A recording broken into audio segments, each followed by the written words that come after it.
channel Gig Zero. Mobile Filmmaking Part 3. Part 1, Part 2 చూడకపోతే వెళ్ళి చూడండి.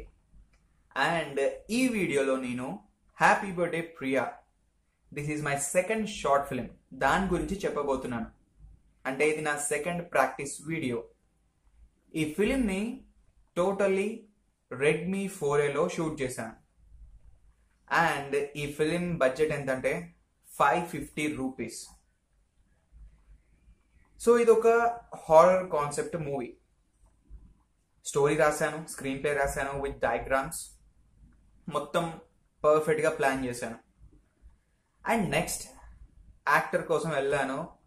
నా ఫ్రెండ్కి చెప్పాను, తను ఓకే అని చెప్పింది.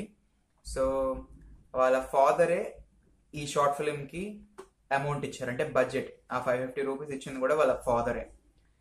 సో ఓకే, అందరికీ ఓకే. అండ్ వాళ్ళ ఇంట్లోనే షూట్ ప్లాన్ చేశాను. అండ్ ఈ షార్ట్ ఫిల్మ్లో మెయిన్గా నేను కాన్సన్ట్రేషన్ చేసింది దేనిపైన అంటే నేను ప్రాక్టీస్ చేద్దాం అనుకున్న దేనిపైన అంటే sound effects and camera angles. So మీరు కనుక ఈ షార్ట్ ఫిల్మ్ చూడకపోతే వెంటనే వెళ్ళి చూడండి. హ్యాపీ బర్త్డే ప్రియా అని నా ఛానల్లో ఉంటుంది, వెళ్ళి చూడండి. మీకు అది చూసినప్పుడు ఆ సౌండ్ ఎఫెక్ట్స్ వల్ల ఏమవుతుందంటే కొంచెము అక్కడే ఉన్నట్టు, అంటే అది జరుగుతున్నట్టు, నిజంగానే జరుగుతున్నట్టు అనే ఫీల్ అయితే వస్తుంది ఖచ్చితంగా. సో టోటల్ ఫిలిం మొత్తం సౌండ్ ఎఫెక్ట్స్ తోటి రన్ చేశాను నేను దీన్ని. మీరు మెయిన్గా అబ్జర్వ్ చేస్తే ఆ గేట్ సౌండ్స్ కానీ, అండ్ గొల్లం పెట్టేది door sounds, and next TV sound, fridge open చేసే సౌండ్, అండ్ పర్స్ ఇలా బెడ్ పైన పడేసేది, ఆ ఫోన్ బెడ్ పైన పడేసేది, అండ్ ఇంకా చాలా ఉన్నాయి. ఆ కీస్ టేబుల్ పైన పెట్టే సౌండ్ ఎఫెక్ట్ కానీ, there are many sound effects. దాంట్లో ప్రతి ఒక్కటి నేను అప్పటికప్పుడు రికార్డ్ చేశాను అనమాట. షూట్ అంటే ఒక ఫోన్తో షూట్ చేస్తున్నాను, ఇంకో ఫోన్, నా ఫ్రెండ్ ఫోన్ ఉంది కదా, ఆ ఫోన్లో అదే సౌండ్ని అప్పటికప్పుడే రికార్డ్ చేశాను. మళ్ళీ దానికోసం సపరేట్గా రికార్డ్ చేయలేదు. ఆ సీన్ జరుగుతున్నప్పుడే నేను దాన్ని రికార్డ్ చేసుకున్నాను. So on the spot, so that నాకు ఎడిటింగ్కి ఈజీ అయిపోయింది అండ్ తొందరగా అయిపోయింది. నేను సపరేట్గా ఆన్లైన్లో ఎక్కడి నుంచో తీసుకొచ్చి నేను దాంట్లో వేసుకోవాల్సిన అవసరం లేదు, అండ్ కాపీరైట్స్ వస్తాయని ఒక బాధపడాల్సిన అవసరం లేకుండా అప్పటికప్పుడే నేను సౌండ్స్ అన్నిటిని రికార్డ్ చేసుకున్నాను. అండ్ ఇంకోటి ఏంటంటే, సౌండ్ ఎఫెక్ట్స్లో మీరు అబ్జర్వ్ చేస్తే ఆ అమ్మాయిని ఎవరో అబ్జర్వ్ చేస్తున్నట్టు కెమెరా ఇలా ఇలా వెళ్తూ ఉంటుంది కొన్ని చోట్లలో. అక్కడ కూడా మీరు హెడ్ ఫోన్స్ పెట్టుకుని ఈ షార్ట్ ఫిల్మ్ని చూసారంటే ఆ సౌండ్ ఎఫెక్ట్స్ అనేవి ఇంకా మీకు క్లియర్గా అర్థమవుతాయి. లైక్ అక్కడ ఒక సౌండ్ వస్తుంది, అంటే హారర్ ఎఫెక్ట్ వస్తుంది, ఎవరో బ్రీత్ తీసుకుంటున్నట్టు.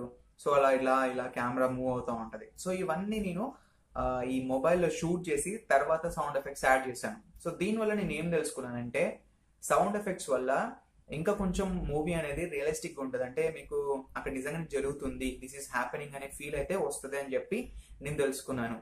అండ్ కెమెరా యాంగిల్స్ గురించి మాట్లాడుకుంటే నేను చెప్పాల్సిన అవసరం లేదు, మీరు చూస్తే చాలు తెలిసిపోద్ది. ఎందుకంటే డిఫరెంట్ యాంగిల్స్లో నేను దాన్ని తీసుకున్నాను. సో దానివల్ల కూడా ఏంటంటే మనకి అదొక స్టోరీ లాగా అనిపిస్తుంది. డిఫరెంట్ కెమెరా యాంగిల్స్ వాడితే మెయిన్గా హారర్ షార్ట్ ఫిల్మ్కి కావాల్సింది కూడా అదే అనమాట. డిఫరెంట్ యాంగిల్స్ని మిక్స్ చేసుకోవడం దాంట్లో, అండ్ చాలా బాగా అనిపిస్తుంది హారర్ షార్ట్ ఫిల్మ్ అలా తీస్తే. సో నెక్స్ట్ ఇంకోటి నేను దీంట్లో నేర్చుకున్నది ఏంటంటే, అంటే ఈ షార్ట్ ఫిల్మ్లో ఏం తప్పులు చేశానంటే, ఫస్ట్ ఆఫ్ ఆల్ నేను ఎటువంటి ట్రైపాడ్ కానీ స్టెబిలైజర్ కానీ యూజ్ చేయలేదు. అందుకే ఆ ఫుటేజ్ మొత్తం, ఆ సినిమా మొత్తం షేక్ ఉంటుంది, మొత్తం ఎక్కడ మొత్తం డిస్టర్బెన్స్గా అనిపిస్తుంది. దానివల్ల ఏం జరుగుతుందంటే చూసే ఆడియన్స్కి అది సరిగ్గా కనెక్ట్ అవ్వచ్చు అవ్వకపోవచ్చు.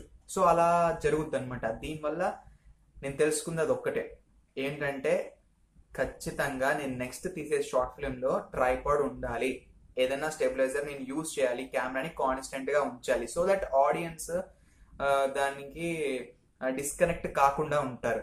సో ఇది నేను దాని నుంచి నేర్చుకున్నాను. అండ్ నెక్స్ట్ దీన్ని ఎడిటింగ్ చేసింది దేంట్లో అంటే, నా ఫ్రెండ్ దగ్గర సిస్టమ్ ఉంది, తన సిస్టంలో NCH అనే సాఫ్ట్వేర్ని యూజ్ చేశాను. అది జస్ట్ 10 MB బిలో ఉంటుంది. అది బేసిక్, అంటే అప్పుడప్పుడు ఎడిటింగ్ నేర్చుకునే వాళ్ళకి అది బెస్ట్ సాఫ్ట్వేర్ అని చెప్పచ్చు. నేను దాంట్లోనే ఈ షార్ట్ ఫిల్మ్ మొత్తాన్ని ఎడిటింగ్ చేశాను. నాకు ఎడిటింగ్ చేయడానికి 2 days పట్టింది. సో నేను అప్పుడు ఎడిటింగ్కి కొత్త కాబట్టి నాకు 2 days పట్టింది ఎడిటింగ్. సో అలా నేను ఆ షార్ట్ ఫిల్మ్ని కంప్లీట్ చేసి అప్లోడ్ చేశాను.